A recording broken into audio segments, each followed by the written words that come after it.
Hello students, welcome back on my YouTube channel. कैसे हैं आप सब?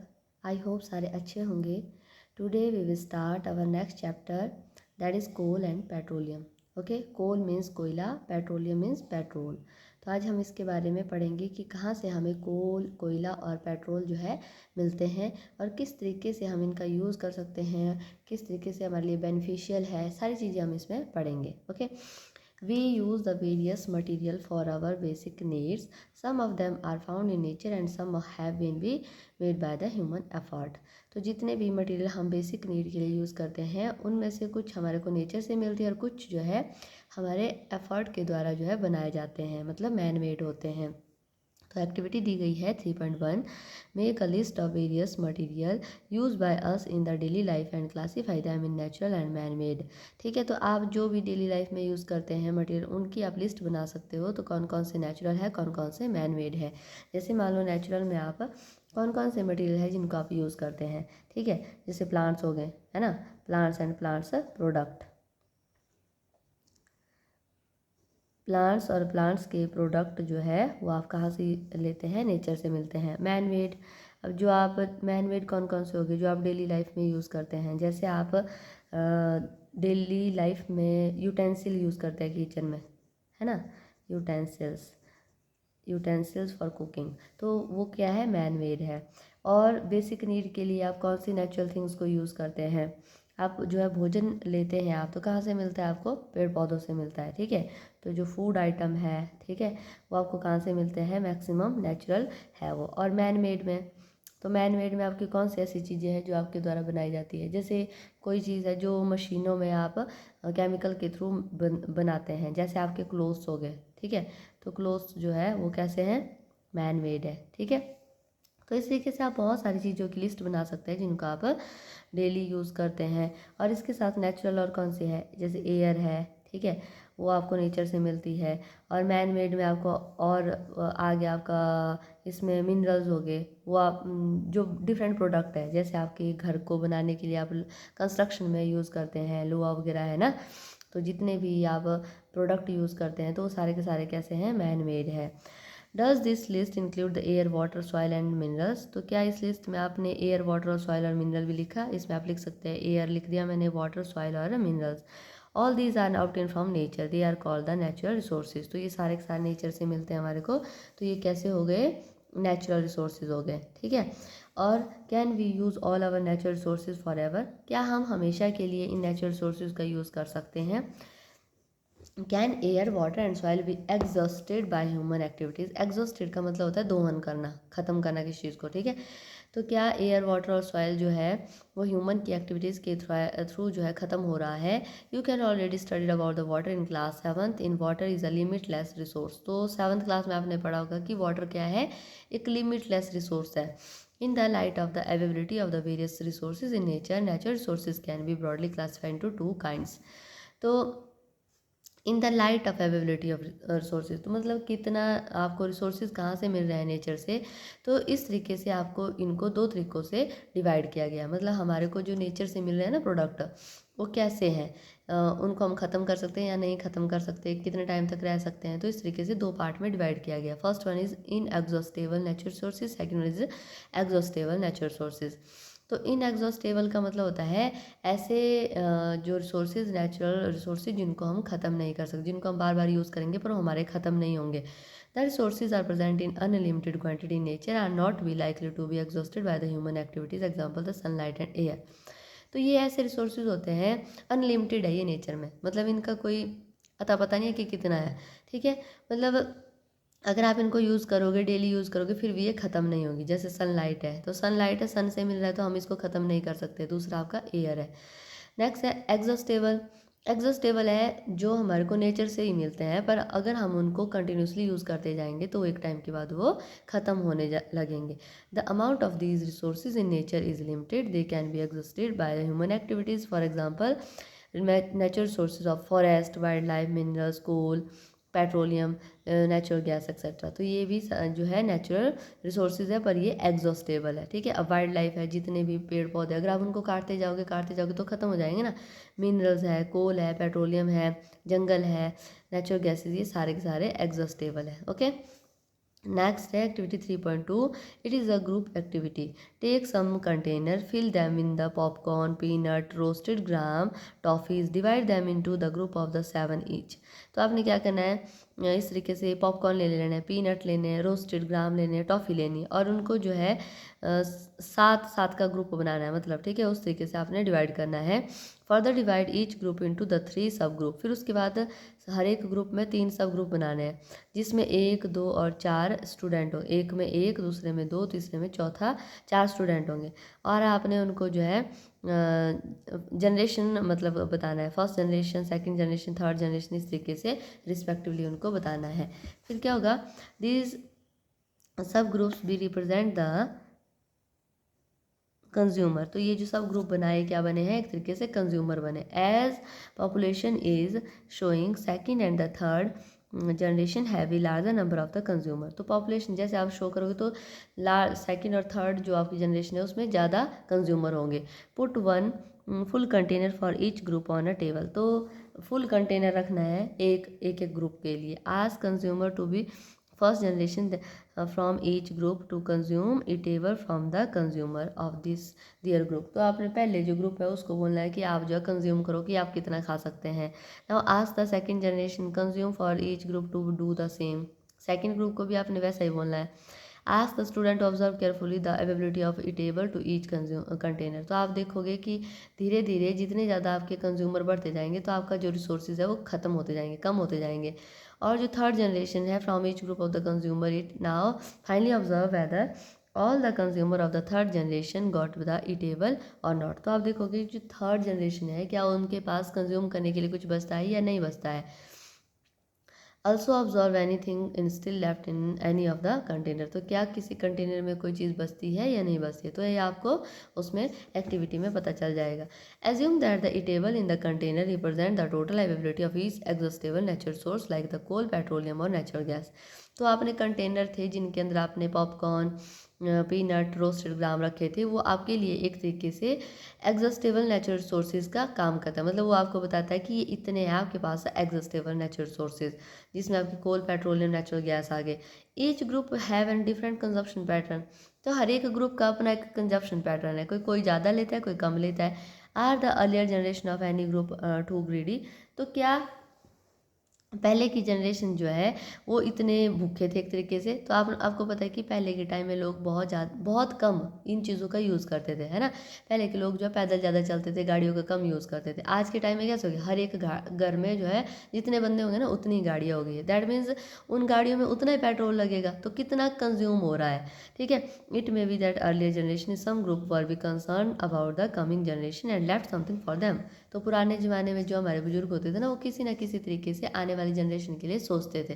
पर प्रेजेंट टाइम में क्या हो गया है, सारे के सारे जो है खुद तक सीमित है, अपनी ऐशप्रस्ती के बारे में सोचते हैं। In this chapter we will learn about the some exhaustible natural sources like coal, petroleum and natural gas. These were we formed from the dead remain of living organism, that is called the fossil. So these are known as the fossil fuel. तो एक तो ये जितने भी आपको मिले हैं exhaustible natural sources, ये नेचुरल सोर्सेज कई हज़ार सालों से के बाद बने हैं। मतलब बहुत सारे एनिमल और प्लांट जब दब गए थे ज़मीन के नीचे, तो उनके डिकम्पोजिशन के बाद ये जो है मिला है। तो इनको क्या बोलते हैं, फॉसिल फ्यूल बोलते हैं। फॉसिल का मतलब क्या होता है, लिविंग ऑर्गेनिज्म जो दब गए थे बहुत हज़ार सालों पहले ज़मीन के अंदर, तो उनको बोलते हैं फॉसिल। तो उनसे जो आपको प्रोडक्ट मिलेगा that is called the fossil fuel. अब आता है पहला कोल। अब कोल जो है कोयला है, ठीक है, आपने देखा होगा कोयले का यूज़ करते हैं घर में। You may have seen coal and heard about it. It is the hard as stone and it is black in colour. तो आपने सुना भी होगा, देखा भी होगा, हार्ड होता है ये पत्थर की तरह, काला होता है, ठीक है। Coal is one of the fuel use to cook food. तो भोजन को पकाने के लिए इसका यूज़ किया जाता है। It was use in railway engine to produce a steam to run the engine. तो पुराने टाइम में ना जो रेल का इंजन होता था उसमें हीट प्रोड्यूस करने के लिए इसका यूज़ किया जाता था। It is also use in thermal power plant to produce electricity. तो जो थर्मल पावर प्लांट है वहाँ पर इलेक्ट्रिसिटी को जनरेट करने के लिए इसका यूज़ किया जाता था एंड किया जाता है। Coal is also be use a fuel in various industries. तो प्रेजेंट में भी बहुत सारी इंडस्ट्रीज़ में कोल का यूज़ किया जाता है। अब स्टोरी क्या है कोल की। Where do we get coal from and how it form. तो कहाँ से हमारे को कोल मिला है और कैसे ये बनता है, ठीक है, कितने साल इसको लगे हैं बनने के लिए। About 300 million year ago. देखो 300 मिलियन साल पहले की बात है। Earth has been we dense forest in low lying wetland area. तो मतलब अर्थ के ऊपर क्या थे, बहुत सारे लो लाइंग मतलब वेटलैंड एरिया होते हैं जहाँ पे थोड़ा दलदली सी एरिया ज़मीन थी, बहुत ज़्यादा फॉरेस्ट थे और साथ में दलदला एरिया था। Due to the natural processes like flooding these forest got be buried under the soil. तो जैसे फ्लड आए, कोई और नेचुरल चीज़ होगी, उसकी वजह से ये सारी की सारी जो पेड़ थे वो मिट्टी के नीचे दब गए। एज मोर सॉइल डिपॉजिट ओवर दैम। जैसे जैसे टाइम बीतता गया ना तो इनके ऊपर और मिट्टी गिरती गई। द टेम्परेचर ऑल्सो भी rose as they we sank deeper and deeper. तो टेम्परेचर बढ़ता गया, जैसे और नीचे नीचे जाते गए तो टेम्परेचर बढ़ता गया। At under high pressure and high temperature dead plant got slowly converted into coal. तो ये टर्म यहाँ पर जरूर याद रखनी है कि हाई प्रेशर और हाई टेम्परेचर के ऊपर जितने भी डेड प्लांट थे वो स्लोली कन्वर्ट हो गए कोल में, ठीक है।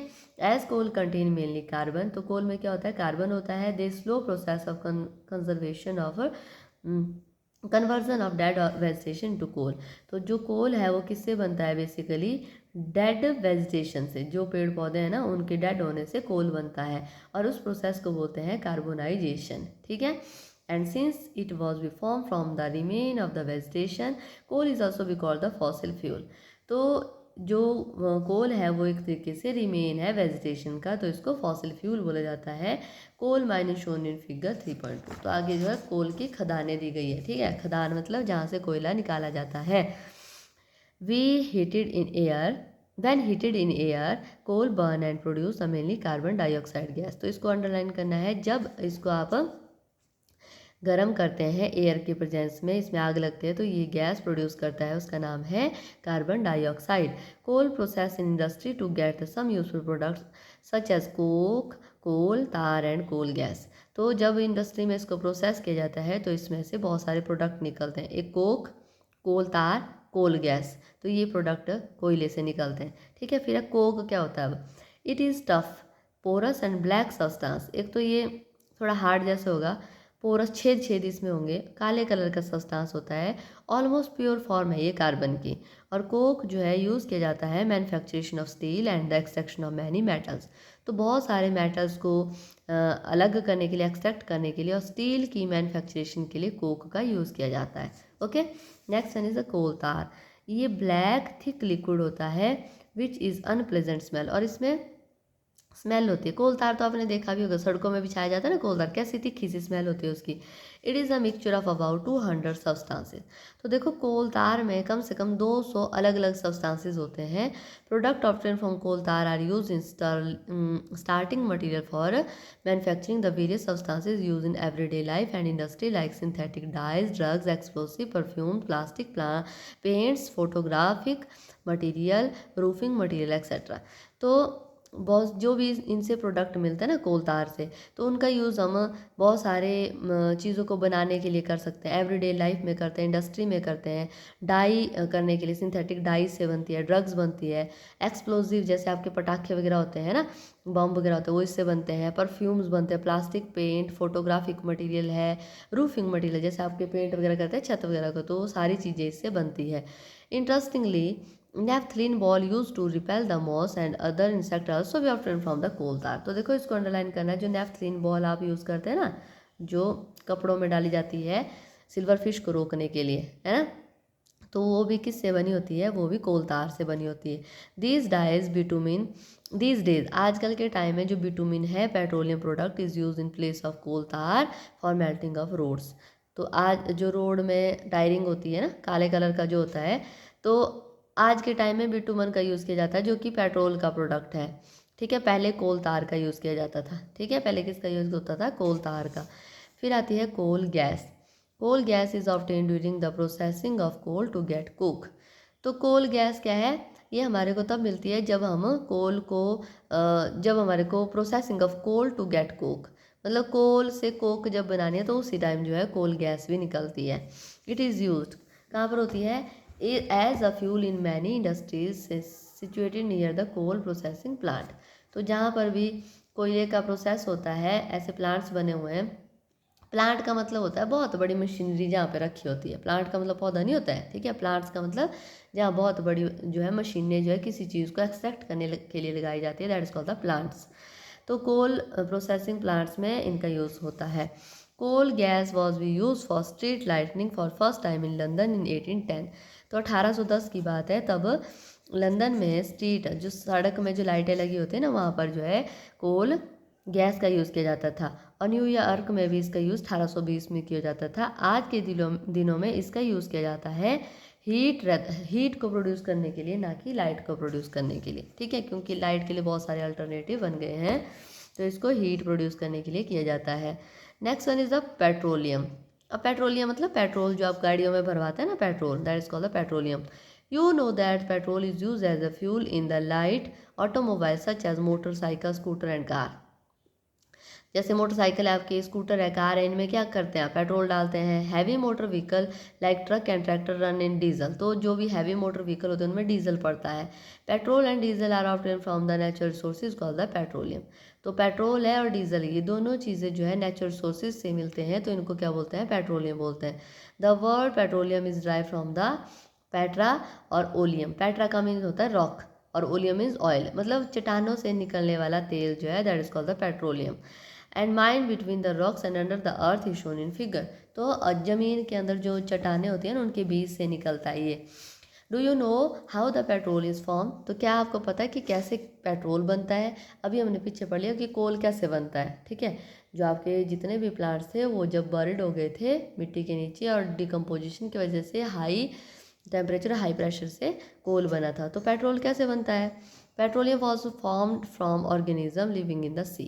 तो समुद्र के अंदर जो जीव रहते हैं ना, उनसे बनता है petrol. As this organism died their body settled in the bottom of the sea and got be covered with the layer of sand and clay. तो जैसे ये जीव मर जाते हैं ना, तो इनकी जो बॉडी होती है और समुद्र के नीचे तल में बैठ जाती है और वो क्ले और सैंड से ढक जाती है। और हाई टेम्परेचर और हाई प्रेशर की वजह से वो भी ट्रांसफॉर्म हो जाती है डेड ऑर्गेनिज्म, किसमें? पेट्रोल और नेचुरल गैस में। ठीक है, तो मतलब इसमें मेन रोल किसका है? हाई टेम्परेचर और हाई प्रेशर का। Look at figure 3.4 is showing the deposit of petroleum and natural gas. You see that the layer containing the petrol, oil and gas is above that the water. Why it is so? Recall that oil and gas are lighter than the water and do not mix with it. तो देखो 3.4 यहाँ पे diagram दी गई है। यहाँ पे petrol और natural gas के बारे में बताया गया है। आप देखते हैं इसमें कि लेयर जो बनी हुई है जिसमें पेट्रोलियम है और गैस है, वो वाटर से ऊपर है। ये क्यों है ऊपर? क्योंकि जो गैस है वो ऑयल से और वाटर से जो है क्या है, लाइट होती है और उसके साथ वो मिक्स नहीं हो पाती है। ओके, तो देखो यहाँ पे डायग्राम दिया गया है, इससे आगे हम नेक्स्ट क्लास में करेंगे। ठीक है, तो ये आपकी रॉक्स है, रिजर्वर रॉक, इसके ऊपर वाटर है, वाटर के ऊपर ऑयल, ऑयल के ऊपर गैस। तो ये जो यहाँ पे ये जो डंडे जैसे दिख रहे हैं ना, ये वेल्स हैं, कुएं बने हुए हैं एक तरीके से। ठीक है, ये गैस को रिलीज़ करने के लिए और ये वेल जो है ऑयल को रिलीज़ करने के लिए। और ये इसके ऊपर क्यों है? क्योंकि वाटर हैवी होता है, ऑयल उससे लाइट होता है और गैस सबसे लाइट होती है। तो इस तरीके से रॉक्स से आपको क्या मिलता है? ऑयल और गैस मिलती है। ठीक है, आई होप सबको समझ आ गया होगा। इससे आगे जो टॉपिक है वो हम नेक्स्ट क्लास में करेंगे। Thank you so much.